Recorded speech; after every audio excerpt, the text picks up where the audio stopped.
Rohit Sharma and कंपनीचं स्वागत महाराष्ट्राच्या विधान भवनात जंगी अशा प्रकारे करण्यात आलं।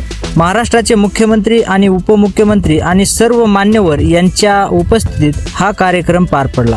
पण हे पहिल्यांदाच महाराष्ट्राच्या विधान भवनात पाहायला मिळाले। या अगोदर 2007चा वर्ल्ड कपही भारताने जिंकला होता, त्यावेळेसही या विधान भवनात असं काही झालं नव्हतं आणि 2011चाही वर्ल्ड कप जिंकला होता, त्यावेळेसही असा सत्कार समारंभ महाराष्ट्राच्या विधान भवनात पाहायला मिळाला नव्हता। पण यावेळेस मुख्यमंत्री, उपमुख्यमंत्री आणि सर्व मान्यवरांनी असा निर्णय घेतला असावा की रोहित शर्मा अँड कंपनीचं आपण स्वागत करायला हवं। तर यावेळेस सूर्यकुमार यादव भाषण करत असताना म्हणाला की जो सूर्यकुमार यादवनी कॅच घेतला होता तो असा म्हणाला की हा कॅच माझ्या हातात लकीली बसला आणि तो त्याचं भाषण संपून खाली बसला।